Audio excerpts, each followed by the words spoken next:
All right, guys, thank you so much for tuning in. Today we're going to go over the basics of the listing presentation. Okay, this is it, the bread and butter. This is where we're going to win it. So with the listing presentation, there are 4 individual parts. Part number 1 is the rapport build. So when you go into a home, there's a very good chance that you know already or have a very good idea of what the value is going to be before you ever go there. There'll be adjustments for whether it has granite counters or not, repainted or not, hardwood flooring or not, all those wonderful things. So knowing that and knowing that we don't need to walk around, I've seen some agents in the past do things like, to save time, do things like say to the homeowner, hey, I'll tell you what, let me walk around the property as if I'm a buyer. And then if I have any questions, I'll ask them when I get back to the table. The issue with this is I think we're squandering the single greatest opportunity to build massive rapport with that seller, right? So when I was trying to improve my conversion rate, that was the very first thing I worked on. During that walk around, my goal, my numeric goal, was to find 3 points of connection, whatever that was. I went to a private high school, their kid went to a private high school, great, and I would talk about that. If I saw a lot of pictures of boats, well, they like boats, I like boats, and we can like boats together, and that's amazing. It didn't really matter what it was. If I noticed that they went to a church that I either do or went or had attended in the past, especially if I found something where I could connect dots for humans, for people. Very recently, I was on a buyer consult, and I was able to connect a person on our team to that person because of their volunteer activities. It was that moment in time that she moved over the edge from, okay, this is a consult to, I officially trust this person, I'm going to work with them, and it's mine to mess up, right? So the rapport build is number 1. Number 2 is the marketing presentation, which is what we're about to go over. Number 3 is pricing, which there's a fantastic video by Abraham Sharif in our training drive. And then number 4 is the signing and objection handlers, okay, which we'll do in a separate video. So marketing, part 2 of the listing presentation. So I'm going to sit down with the owners, and I'm going to have my marketing book, and I'm going to face it towards them so they can see it and read it while I'm actually going over it. This is the moment in time where I grab my coffee as well.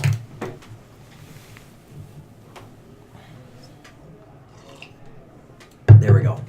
Generally speaking, I usually have a bottle of water or something, just to make sure I'm not gonna, hack up a lung or something, or get a tickle on my throat and then miss the rhythm. All right, so marketing presentation. Thank you, Mr. and Mrs. Seller, for having us out to take a look at your home. And thank you for working with us and getting it onto the market. Now I'm going to go over everything that we're going to do to get your home sold fast and for the highest price. You ready? And they usually say, yeah, we're ready. Like, okay, cool. So a couple of things. There's a bio here. That's great. This is how long we've been in the business, how many homes we've sold, and such like that. The important page, Mr. and Mrs. Seller, I think, is really this one. So this is going to show our track record because the only predictor of future success is what's happened in the past. Is that fair? Yep, that's fair. Fantastic. So first, homes sold per year. Last year, over the last 12 months, we sold 592 homes. The average real estate agent in Michigan sells 4.8 homes per year. Less than 1 every other month. Success ratio. Even in this great market that we're in right now, where homes are selling, 40% of homes go off the market unsold versus our 96.4%. So essentially, when you hire us, you're going to move. I usually say it like that because then they start laughing a little bit like, that's kind of funny. List price to sales price ratio. And Mr. and Mrs. Seller, this one I think is exceptionally important because this tells you how good of a negotiator we are versus other agents on the board. So the Board of Realtors average is 92.1%. Our average listing price to the actual close price is 98.1%. What that means is that 6% difference. So let's say it's a $200,000 house. That means we're going to get you on average $12,000 more than another realtor with the board, right? What I like about this number in conjunction with this number is versus some of the other agents that might have a fluke deal, and that can skew their numbers. Like one great deal for the average agent is like 20% of their total sales. For us, we've done it consistently 600 times over the last year, right? No fluke is going to adjust the number that much. And then the last thing is the average days on market.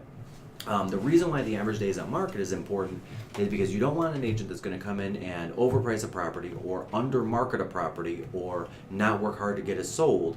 And as well, I also find that agents, especially right now in this market where we're moving into fall or winter, good time to talk about seasonality, where if the property is selling in 24 hours, then the agent might have underpriced it. So take a look at this. So the average for the board realtor is 98 days, right? Our average is 17, and some realtors are down posting like 1 or 2 days on the market before the property is sold or pended, should I say. And again, my issue with this is at 98 days, that's 3 home payments that you shouldn't be making. You know, that's a lifetime of sitting there waiting for that right buyer if they ever come along. And that also leads into the lower sales price, or the lower list price to sales price ratio, because buyers at 100 days, they know they can negotiate more off the property.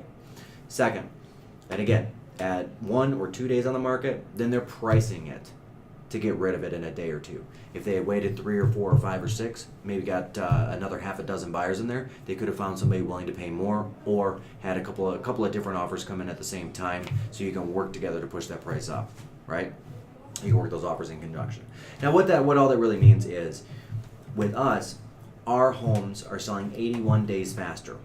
For the average Metro Detroit homeowner, that's a savings of $3,464 on their mortgage payment. In addition, we're getting, again, 6% more than the average agent. For the average homeowner in Metro Detroit, based on the average sales price, that's $14,000 in addition in their pocket. So our sellers are actually getting $17,000 more. Not bad. I know it may not feel like you're spending money every day you're on the market, but every day that property is not closed, you're paying taxes, utilities, mortgage payment, insurance payment, all of it, right? Part of the goal of getting the home sold is stopping all those payments, of course, right? Because obviously you don't want the property. In addition, here are a couple of people that are on our team. Myself, the team leader, or this is our team leader, depending on who you are. If you're not me, then they would say that. We do have a leadership team. We have a professional photographer. We've got a professional listing coordinator. We've got inside sales associates. We've got graphic designers. We have professional closing coordinators. I'm going to talk about each one of these roles as we go through this, and then also, again, as we go through the process. So when we start working together, I'm going to talk about the first person you'll run into other than myself, which is the professional listing coordinator. When I sell your home, I'm going to talk about the professional closing coordinator. Now notice what I did there. I didn't say if you choose to work with me. I said when you work with me. When I sell your home. Right? I'm trying to plant that in their head, right? And that's a little bit of neuro-linguistic processing, NLP, where I'm embedding those commands right in there, even this far, like this short of the distance into the presentation. This page, if they're not interviewing other agents, I will skip. If they are interviewing other agents, I will say fantastic. Well, here are a couple of questions. I'm going to leave this book with you, Mr. and Mrs. Seller, and please feel free to write on it. I'm going to leave this here. These are 28 questions that you definitely want to make sure you're asking every single realtor, and here are our answers here, right? And this one will make us look pretty stellar versus the average agent in Southeast Michigan. All right. Now, of course, the issue with real estate, and especially if it's an expired listing, they really feel this burden on them. Effectively, traditional real estate is agents promising a whole heck of a lot, not really delivering, very poor communication, right? They put a sign on the ground, they throw it on the MLS, and they pray to God somebody brings them a buyer. Fair enough? Fair enough, right? We like to do things a little different. So first thing we're going to do is we're going to prepare, but even before we go on the market, to make sure that when we do go on the market, we've got the biggest smash hit possible to get as many buyers through your door. And here's what this looks like, Mr. and Mrs. Seller. First one. Oh, and also, we do have a communication guarantee. I always forget that page. We also have a communication guarantee. Our listing coordinator will be reaching out to you every single week to update you as to what's going on, both with your home and in the market. Also, you'll receive a written report every week, no later than end of business on Tuesday, on what happened in the market, individual feedbacks, the compilation of those feedbacks, and then as well, how many hits we've had on your home and any inquiries. Lastly, I'm going to be calling you every single week. Now, I want to make sure that we're touching base every single week. I want to make sure all of your questions are answered, and there's great communication between the two of us. That's not to say don't call me the rest of the days. I fully expect, and I really do want people, like, when you have a question, call me, text me, email me, whatever you prefer. right? I don't want anybody sitting on it. I don't want questions forgotten, but I do want you to know that there will be a standard time every single week. For me, it's typically on Thursdays. That we will be talking, or at the very least, you'll receive a phone call from me and probably a voicemail, and that's okay too.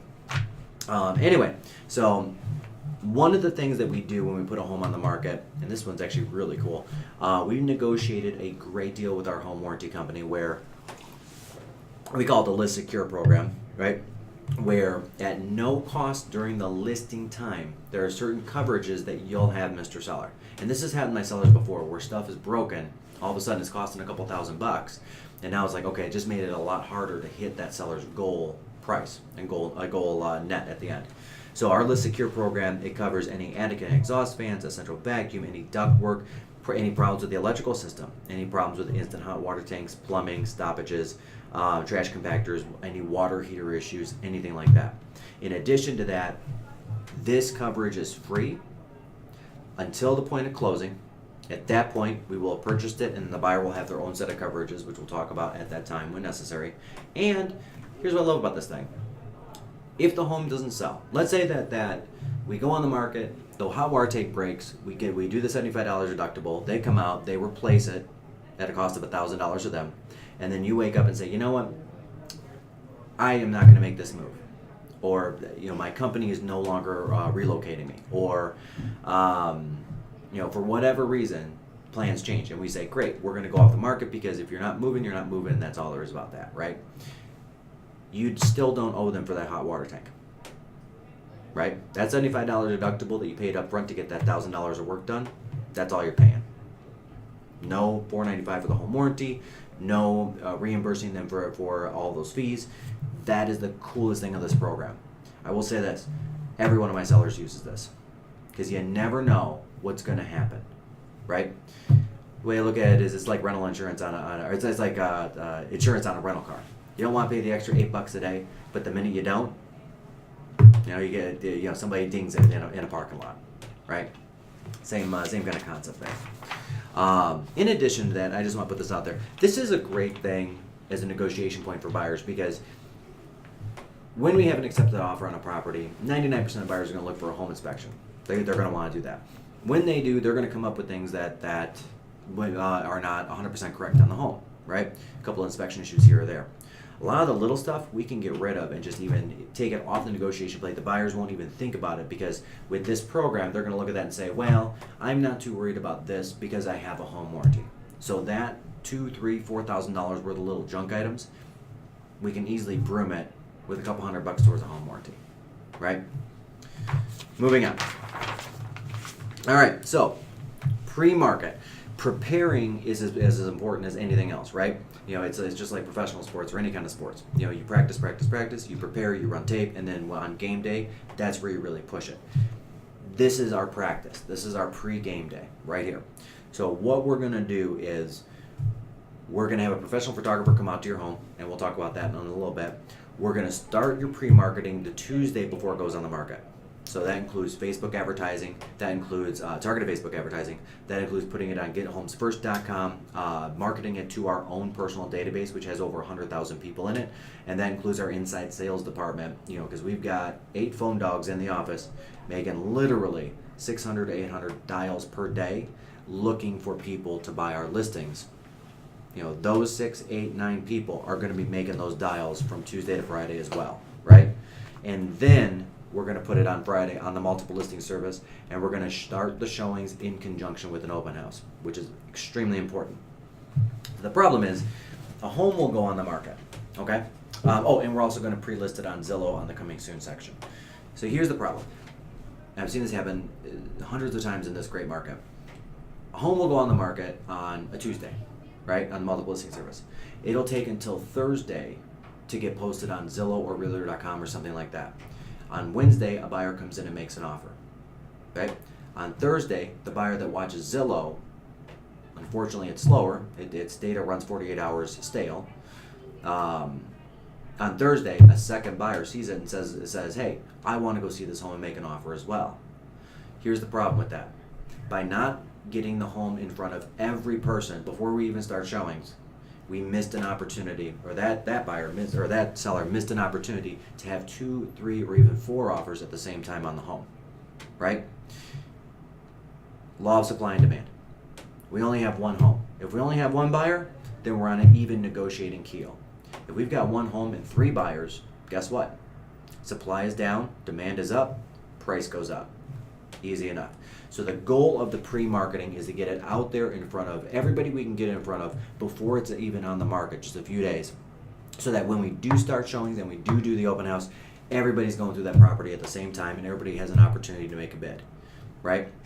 The second reason why we do this as well, in conjunction with the open house, is because I want as many people at the same time in that home as possible. Because you're right, I mean, and people will tell me, we're only looking for one buyer. And that's absolutely true. We only need one. But we need that one to pay the right price. And for them to pay the right price, they got to believe that somebody else wants that property as well. Again, law of supply and demand. So if I have 4, 5, 6 people going through that open house at the same time, of the 6 people, 5 of them don't like it. It's not the right style, it's not the right layout, it's not the right location, whatever the case may be. But that one person likes it, or that one family loves it. If they love it, they're going to believe in their mind that other buyers walking through the property love it as well. So in their mind, they're going to build up a perceived competition for your property that doesn't actually exist. So when the offer comes in, we can say to them, well, we had 14 people through the open house. You sure this is the offer you want to write? I mean, I'll give you a shot to raise it a little bit. And that's, very simple, but negotiation tactic we can use when we have that competition all there at the same time.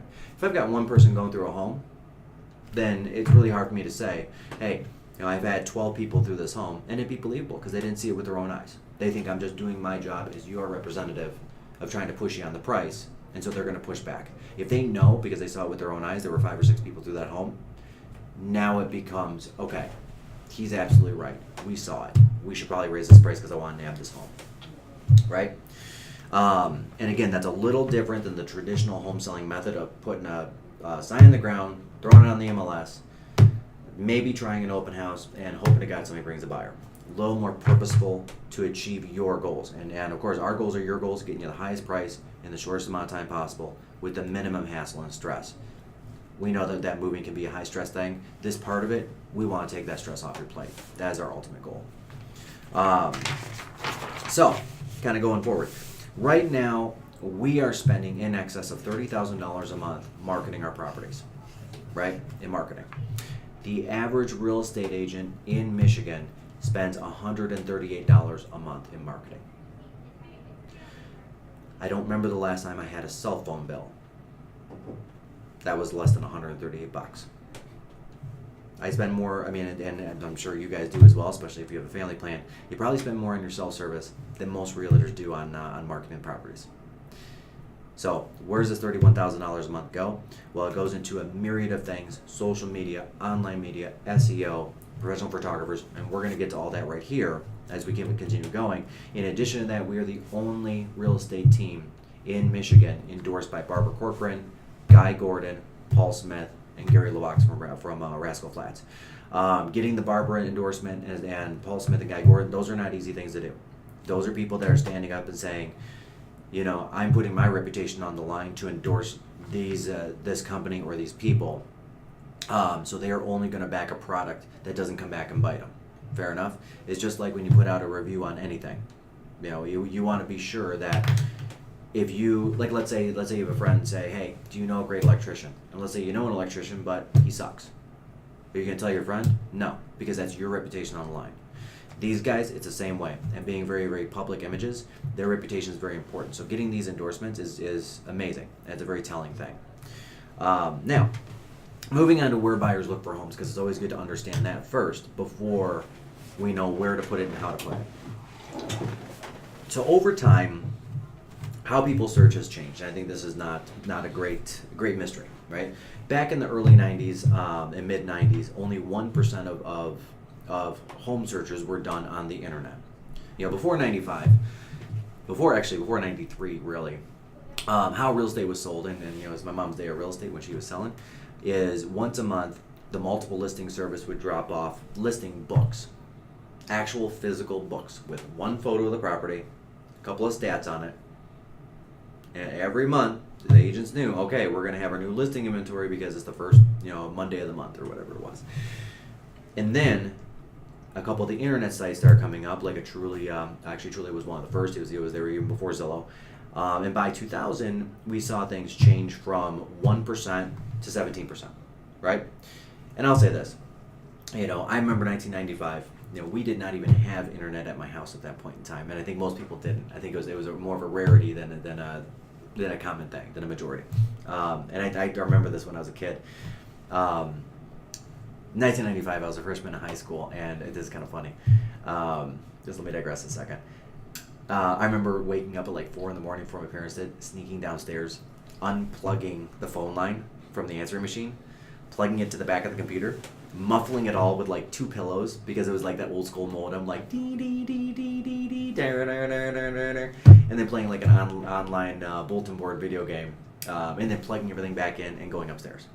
Right? Like that was 1995 internet. Nobody even thought about looking for homes really. By 2000, people started realizing, okay, we can get a little bit more data, we can get a little faster on the internet. It became one of those things where it's like, okay, it's not a fad maybe, the internet, it's a real thing.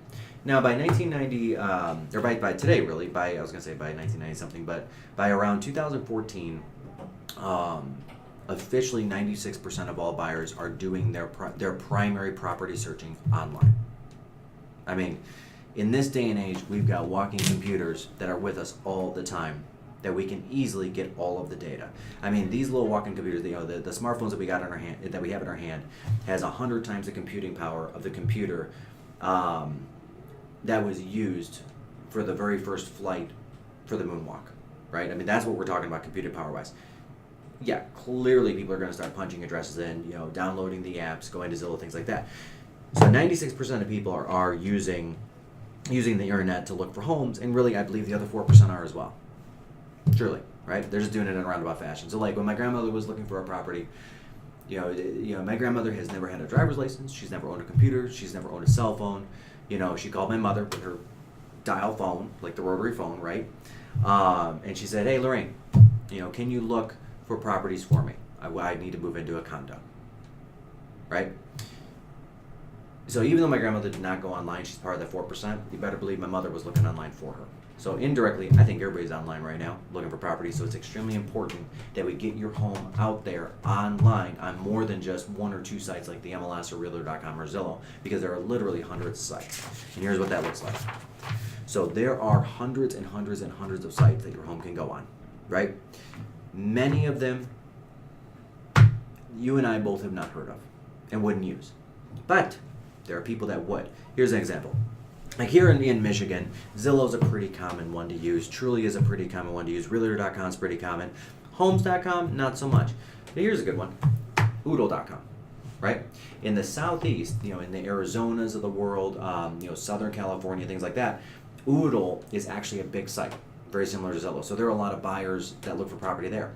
If that's what they know, when they look for property in Michigan, the first thought is, well, I'm going to go to Oodle, right? A couple years ago, we had we sold a property, roughly $800,000. The buyer found our home and contacted us and reached out through Oodle because he was being relocated as the regional director for Scottrade, for the branches specifically. He's being relocated to Southeast Michigan, right? So in his market, because Oodle was such a popular thing, that's where he thought to go. So he would have missed that property if we didn't put it on there, because he would not have thought to go to like a Zillow or something like that. Even something like, here's another specific one, like military.com or vabenefits.com. Those are sites that might seem a little unique, but there are a ton of vets in the area, and VA loans are great loans for these guys, and gals, should I say. And a lot of them will do their home searching right on military.com, right? They're getting the VA loan. VA says, yep, go to this site and find a property. So again, instead of going to Zillow, a lot of military will go there first, right? So my moral of the story is, wherever that buyer's looking, I want to make sure we're there, because I don't know where they're going to look at, so we got to be everywhere. Now, the top 5 are going to be Zillow, Trulia, Realtor.com, AOL Real Estate, and Yahoo Real Estate, right? Those 5 sites constitute almost 70% now of all real estate internet buyer traffic. So we're covering the other 30% through all these other different sites like justlisted.com or harmonhomes.com or hotpads or any of those.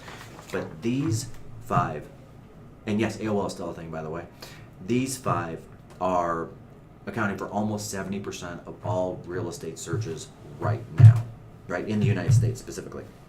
Talk about that as well. AOL, what does that look like actually? So, and I mean, back, it's not the running guy, it's not the AOL.com email. AOL has changed over recent years, and I wish I bought the stock 15 years ago. That was a great move. AOL has changed into a marketing company. So they, like Google, like you see those Google ads when you go on websites, AOL does that well. They're a marketing channel, and specifically a marketing channel for real estate and consumer goods, right? So by posting it on the AOL real estate section, we're actually getting our home out on over 10,000 sites just in that one move. That's why AOL is very popular with real estate. Well, that's why it should be really popular with real estate agents. Now, getting on the sites is good. Getting on the sites the right way is even better. So when you're going on Zillow, let's just say, we'll use that as an example, and you go search for a property, now let's say you're a buyer, and you click on that property, you're going to have a couple of agent choices on the right-hand side, right? Here's where the problem comes in. Zillow is not a real estate company. It's a marketing firm, okay? They do not actually buy or sell real estate. They just market eyeballs to realtors. That's their main product. So their goal is to get as many people searching on their site as possible, have those people ask questions so they can turn around and take that question and sell it to a real estate agent for $75 or $100 or $150, right? What that does for the realtor is the realtor is receiving a question by somebody who they believe is going to be buying a home. You know what I mean? Now, so Zillow goes to people like myself who have listings and say, hey, you know, if you want to be the sole recipient of all buyer inquiries, we're going to hold your listings hostage and you got to pay a fee. And between those 5 sites, it's in excess of $3,500 a month we have to spend to ensure that we're getting the inquiries on our properties, right? Now, if we choose not to, and 92% of real estate agents choose not to. I mean, remember, the average realtor is spending $138 a month. This is in excess of $3,500 for just these 5 sites, right? So they are definitely choosing not to. 92% of realtors do not pay for the premier programs for these. So then when a buyer asks a question, it's resold to a different buyer, usually at a different brokerage, or a different real estate agent at a different brokerage, right? What that means to you, Mr. Seller, is when a buyer raises their hand and says, hey, I have a question about this property, or I'd like to go see this property, that agent down the road at a different brokerage from the one representing your home is going to receive that they call it a lead, that buyer inquiry. They are going to show your home, and they do not care if they sell your home at all. It doesn't matter to them if they sell this one, the one down the road, across the street, or 3 subdivisions over. They're going to make their 3% no matter where that buyer ends up buying. For me, my fiduciary responsibility is to the seller. So when that inquiry goes to me, instead of another brokerage, like most listing agents would have it done, because I would spend the money for it, when it goes to me, my sole purpose in life is to get your home sold, right? Representing you as the seller. Yeah. So 92% of the time, you ask a question on any one of these sites, you're not going to get the listing agent at all. You're just going to get somebody that wants to sell a home, not your home, right? Now, and again, Realtor.com and Zillow, I can go into more traffic statistics, but I think you kind of get the point on that one, right? There's more data here.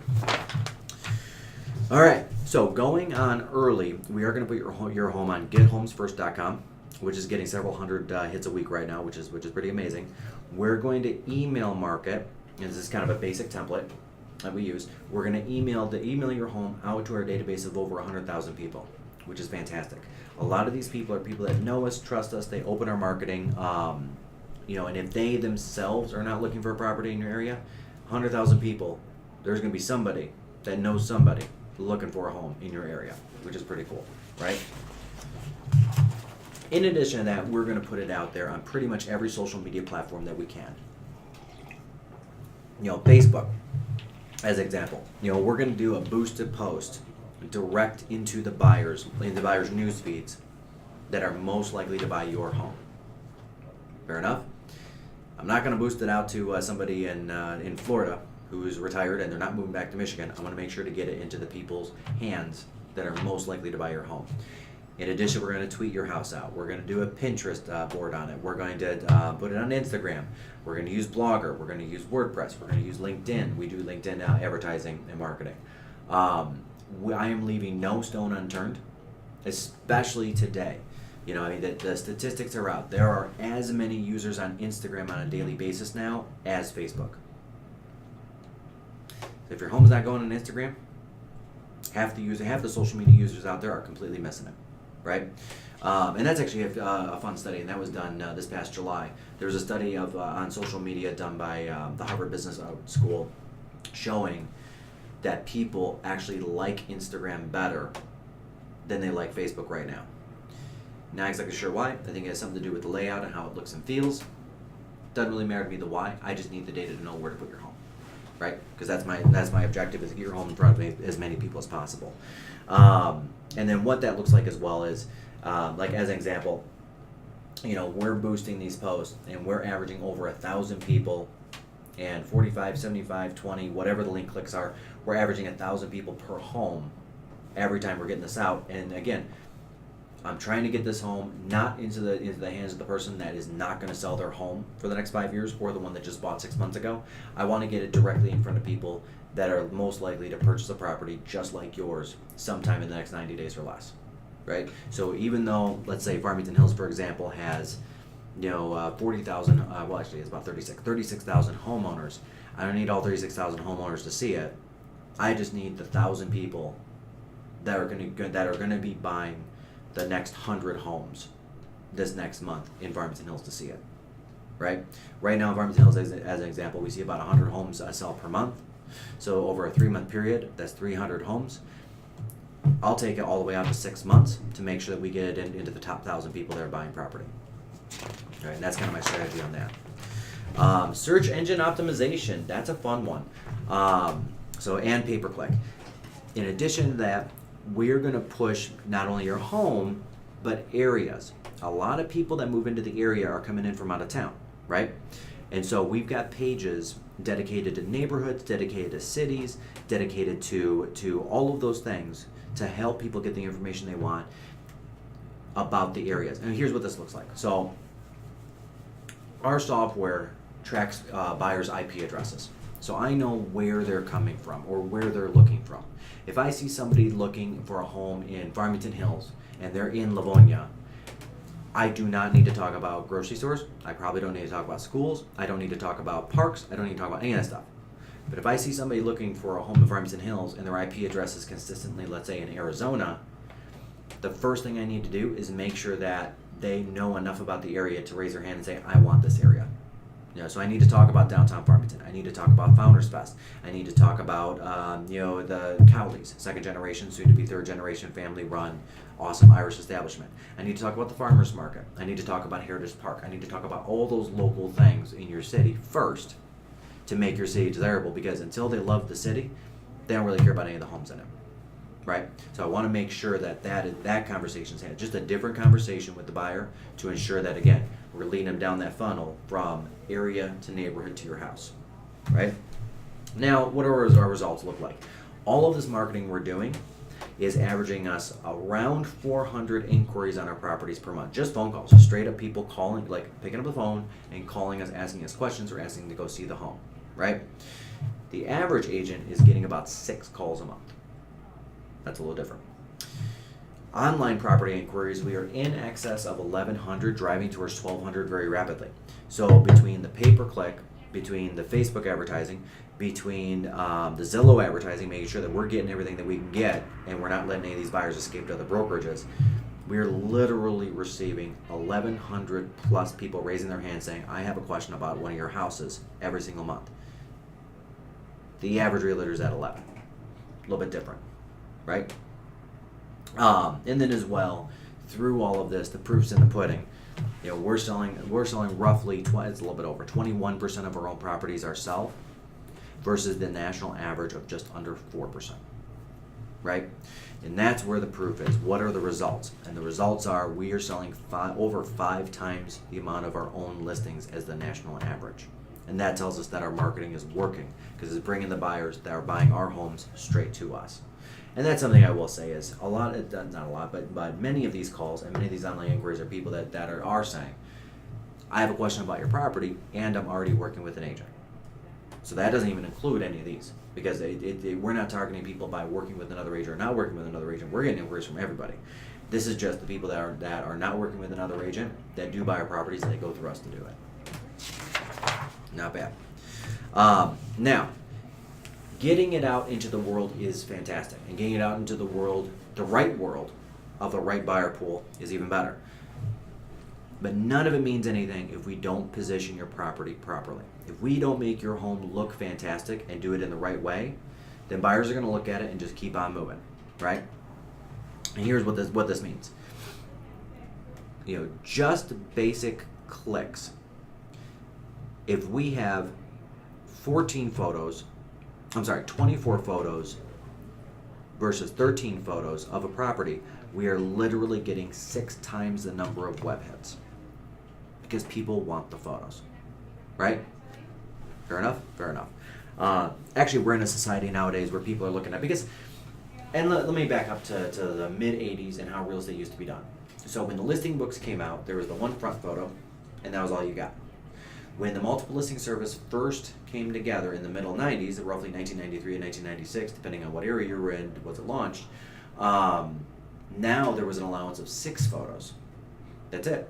And we were capped at 6, which was fine because it was pretty commonly understood that there weren't going to be a lot of photos because they were time consuming. You had to go out there with a camera, take the photos, take the film out of the camera, take it to a shop, like then Rite Aid, probably, not CVS because it wasn't really there back then, or at least not prevalent in this area back then. But take it to a Rite Aid, get it developed, money, right? And then post the photos.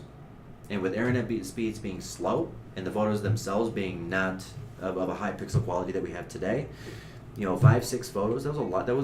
That's a couple photos to go through. It took a little bit of time. In today's world, with as many photos as we're taking, we've got cameras built into our phones right now, right? In today's world, it's become the expectation that we're going to have 30, 40 property photos per home. Now, the national average is still down at 11. So the average realtor still only puts on roughly 11 photos per home. We always do 30 plus. The reason why is because when a buyer sees very few photos on a property, what do they say? What's wrong with this property? You're right. What are they trying to hide? What do they not want us to see? What's broken? We never want a buyer to think that, right? Now, when we do that, we're also going to have a professional photographer come out and do those photos. Here are what some of our photos look like from our professional photographer. Here are just some random ones that I pulled out the multiple listing service. And these are not even, these are some of the bad ones, but these are not even the worst. The ones I didn't put on here was like because I didn't want anybody to know who the other realtors were because it's not fair to them. The obligatory trying to take a picture of a bathroom and taking a picture of yourself in the mirror thing. We've all seen that. I've seen listings where people are in it. Like the realtor is taking a picture and people are literally standing off to the side and they just say, well, I'm not going to go back out and retake it, and they put it up. People are using their camera phone. I really don't care how good Tim Cook and Steve Jobs feels that these cameras are getting. I am not a professional photographer and neither is any other realtor. Don't let them fool you. I'm sure you could do some fantastic things. I'm going to hire somebody that knows what they're doing with a professional Nikon or Canon grade camera. Yeah, actually, and this one's funny. I saw one on the multiple listing service the other day where it's a great picture of the backyard, and in the right-hand corner, there's a dog pooping. True story, right? I wish I had saved it. The problem with something like that is when you see a human in the photo or you see like an animal or something like that that's not meant to be there, not like a deer or something, is now the buyer, people have very short attention spans themselves. Now they're like, oh, look at this funny dog. And they're looking at the dog and laughing and forgetting about the home. Right?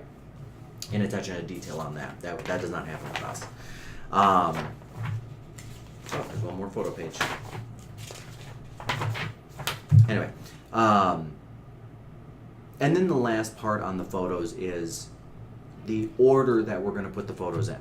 So the National Association of Realtors does a study of 10,000 people who either bought or sold a home over the last 12 months. And every year the study shows the same thing, surprisingly. So the number one photo the buyers want to see first is going to be the front of the home, right? The front, the curb, that makes sense. They want to know what they're looking at when they drive up. Any guesses on the number two photo? Nope, not the kitchen, not the bathroom. It's actually the backyard. Actually the backyard. So the second photo we put on a property is going to be the backyard. And then the third most popular photo that people want to see are the kitchen and then the bathroom.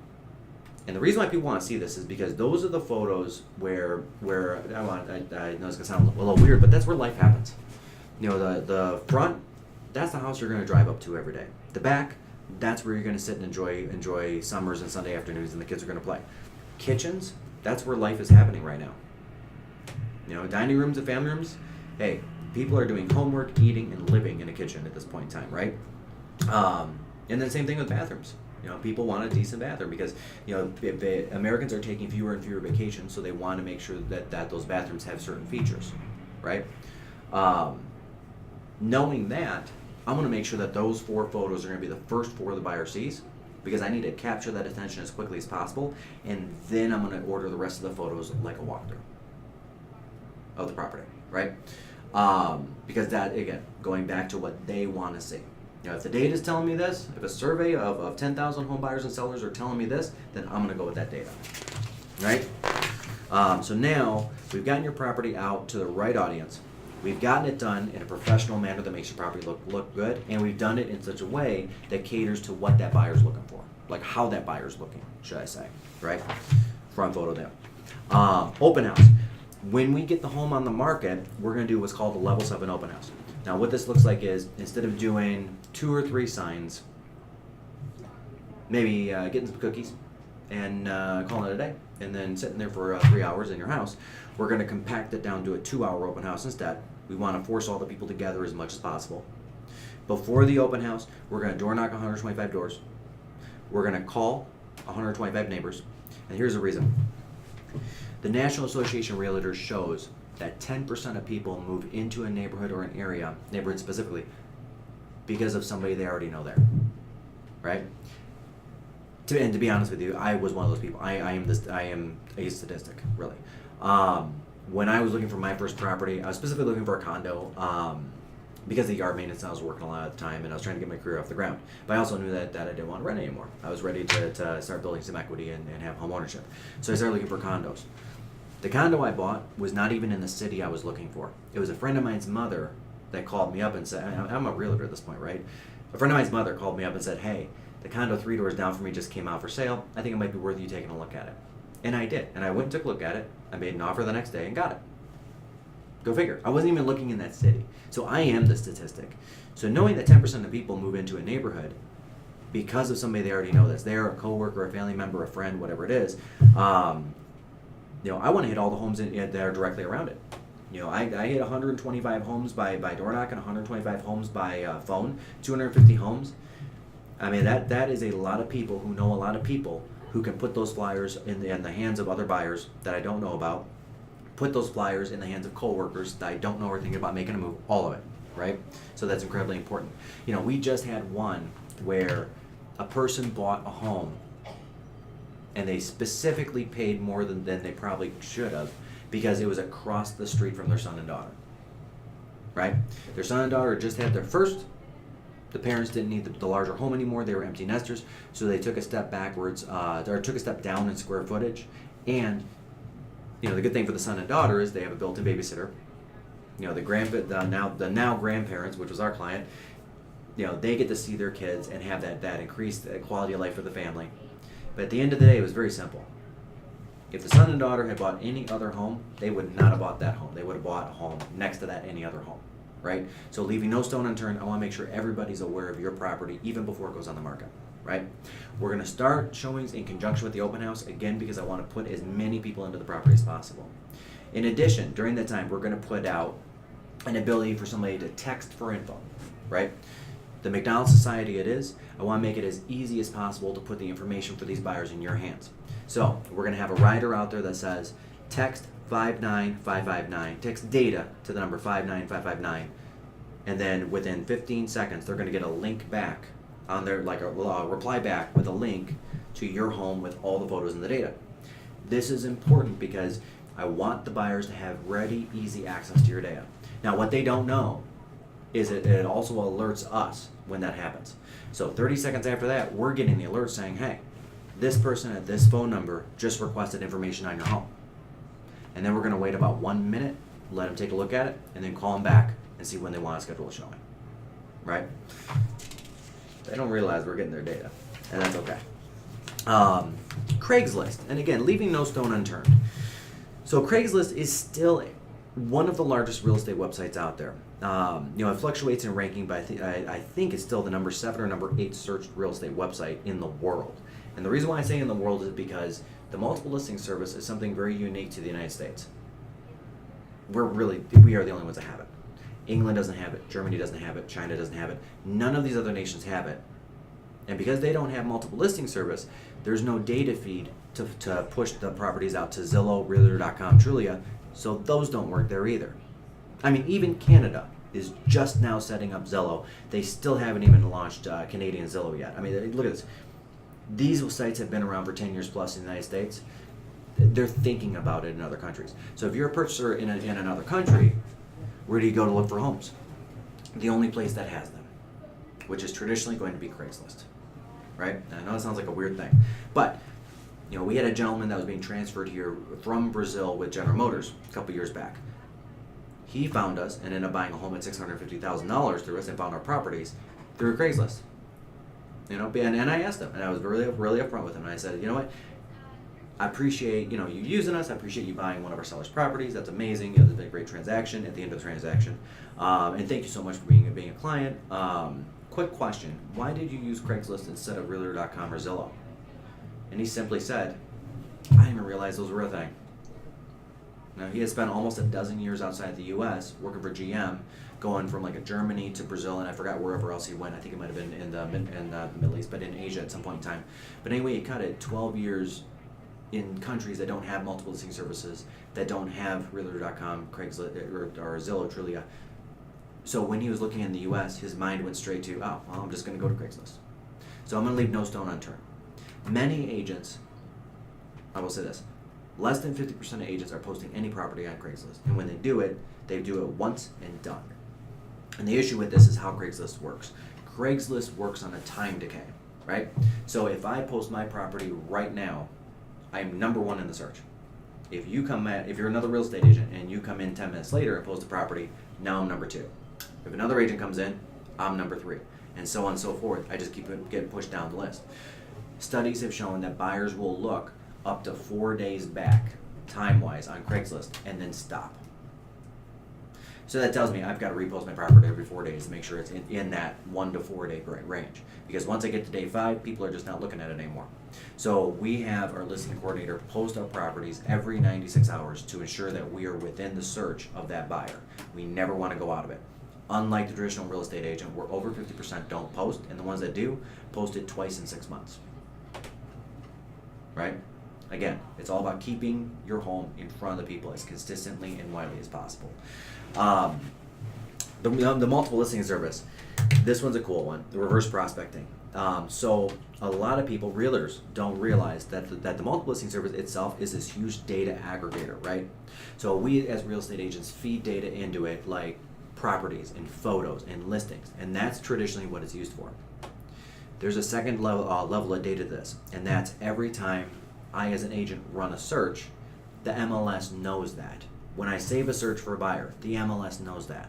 So one of the first places we're going to go is we're going to look at the agents that had saved searches for buyers whose parameters, whose search parameters fit your home. Because I know they're working with a buyer.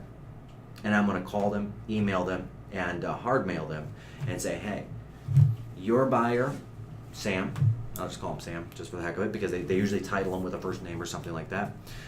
Your buyer, Sam, is looking for a home with these parameters.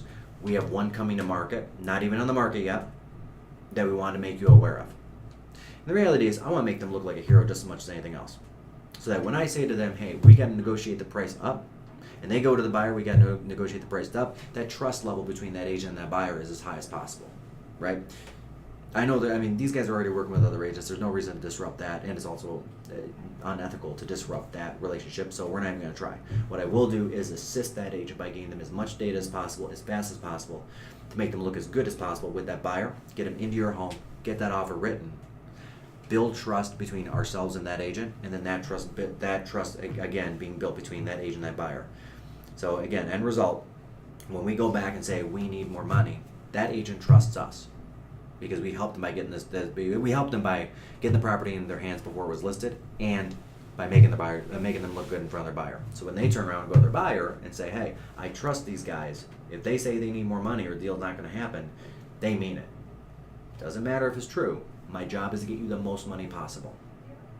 You know, what you are willing to accept and what we get your property and how much we get for your property can sometimes be two different numbers.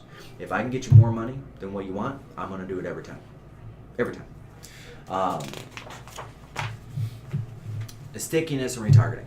In addition to that, our sites are built to be as sticky as possible, to be as easy to use, user-friendly, and we have 6 real estate websites out there right now, each with different looks and feels, specifically because person A likes to search like this, person B likes to search like this, right? They like this layout, they like a map layout, they like a list view, whatever it may be. I want to make sure I've got a site that caters to them. It caters them in such a way that they keep on coming back. It's a multi-dimensional search as opposed to just a single-dimensional search. This is part of the reason why we get a lot of traffic that Zillow doesn't get, because Zillow has one search style. We have 6. In addition to that, I want to track how many properties are they looking at, with what frequency are they coming back. You know, because if I track all that data, the system itself will tell me when this guy's ready to buy something, right? Or this family's ready to make that move. You know, in this day and age, people are starting their property searches 18 to 24 months before they even see their first home. Think about that.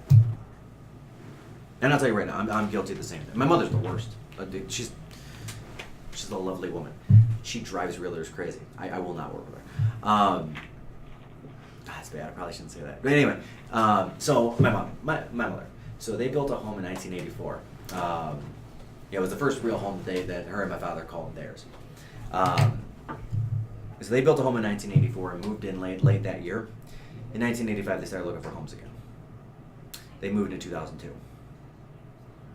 Drove a realtor nuts. Multiple realtors, actually. And then eventually, my mother just got into real estate, then drove herself nuts, and then left real estate. Go figure. The moral of the story is, people nowadays, especially with the prevalence of data, that's very easy to get out there, they are going online and they're looking at properties months, even up to 2 years before they're ready to even see a property. You know, and I'll use my sister as that example. So when my sister graduated, she rented for a while, went back for her master's, got that, and she got a nice job. It wasn't, especially as a first-time job in that field, it wasn't where it needed to be for her to buy a home. But she was already saving favorites on my site, literally 30 months before she made a purchase. And I'm like, Gina, you know the home's not going to be there, or if it is going to be there 30 months later, you don't want it. Like, there's seriously an issue here. It's like, I know, I'm just narrowing down where I want to be and stuff like that. It just kept going back to the site over and over.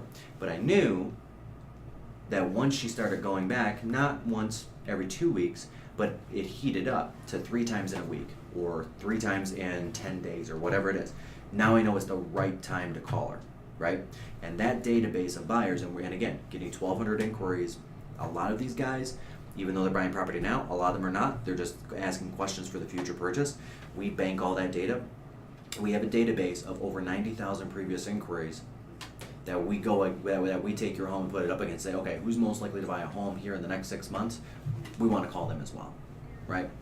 And then the last thing is skilled lead conversion. And I can't say how important this is. I mean, we're in a day and age where 32%, almost a full third, not quite, almost a full third of inquiries made by a buyer just go unanswered. Just straight up unanswered. And we're going to talk about that in just 1 second as well. So literally, if you ask 3 agents a question on a house, one of those questions you'll never get a call back from. It just is what it is, right? And that number's up from 26% 5 years ago. So it's actually getting worse. The profession is getting worse, not better.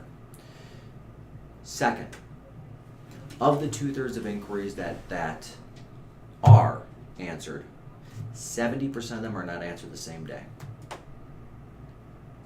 Actually, it's a little higher. I think the last statistic that the National Association of Realtors put out there, which, I mean, they don't want themselves to look bad because they're a trade organization. They don't want realtors to look bad. So if they say 71%, it's probably actually higher. But it's literally 71 to 72%. It takes 24 hours or more to answer back. Less than 30% of the time are realtors answering inquiries in under 2 hours. Right? Buyers' expectations are they can get somebody on the phone now. They can talk to somebody now. They get the data now. We're in a McDonald's society. So while I'm sitting here working with you, and notice that you have my undivided attention, I have not answered any phone calls and they've come in. I have not answered any texts and they've come in. While you and I are sitting here, there are buyers calling and inquiring online on my properties that are out there in the field that are for sale right now. And what's happening is we have an inside sales staff of 8 people in the office that are picking up the phone to ensure that phone's getting answered. And they've been specifically trained with the goal in mind of getting qualified buyers into an appointment on our homes. Right? So while we're sitting here, I mean, think about this. We've got 400 inquiries coming in a month just on phone. Right? So that's a little bit over 30 a day. Right? Let's call it 35 a day. At 35 a day, and let's just call it waking hours at 12 hours a day, I mean, we're literally receiving 3 to 5 phone calls an hour. I've been here an hour. And then web inquiries, we get 10 of those an hour. So 13 people. If your agent is sitting here and they do not have the staff and they don't have the properly trained staff, what's happening to that buyer that's calling on your property if they're off at another listing appointment? They're calling, they're getting voicemail, they're hanging up, and then they're calling somebody else. Because that's how buyers work. They know they can get the data fast. They know they can get a showing fast. They know anybody will run out there and unlock a door, and that's really all the buyers want. I want to make sure it's us that's unlocking your door, Mr. Seller. Not some other agent in the field, because I'm sitting here like that other agent is that has no staff. Right? So we have our staff on from 8 a.m. to 8 p.m. answering calls when they call in. You know, right now we're at 100% answer rate, and then if somebody comes in online, we are responding to them in under 5 minutes, and that's the standard that has to be had. The National Association of Realtors, same study shows that the expectation of a real estate buyer is that they get responded to in under 20 minutes. And we've got 1/3 of the agents out there not responding ever, over 70% not responding in 24 hours. Think about how frustrating that is. If you ask a question to an agent and an hour goes by and you're like, well, I really need that answer, or I really want that answer, and then what do? Call somebody else. And that's a lost opportunity. It's a lost opportunity for your property because now it's going to an agent that doesn't care about selling your home. They just want to sell a home. It's a lost opportunity for that real estate agent to be able to lock somebody into your property and help you get the highest price and make it as stress-free as possible. It's just a complete lost opportunity.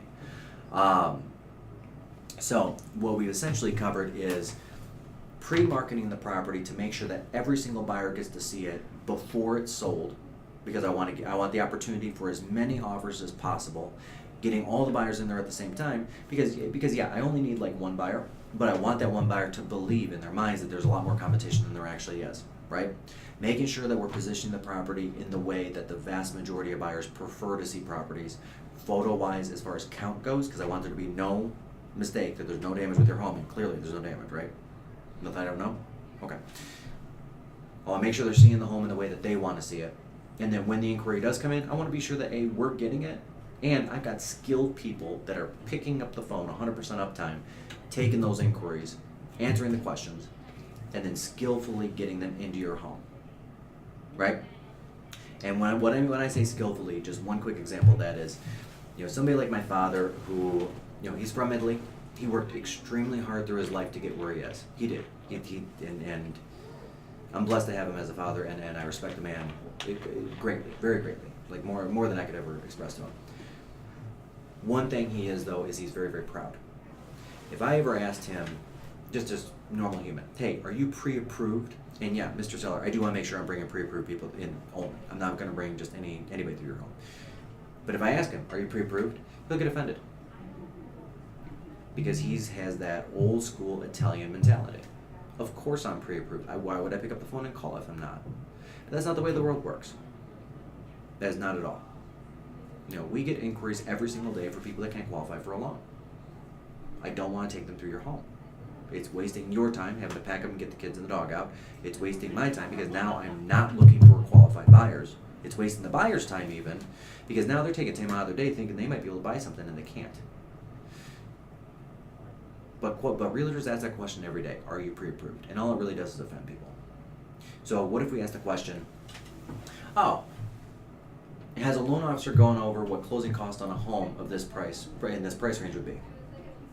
Oh yeah. We've got a mock closing disclosure. We've been disclosed what the closing costs are. When we sat down with our loan officer last week and got pre-approved, and they did this, and this. Great, you're pre-approved.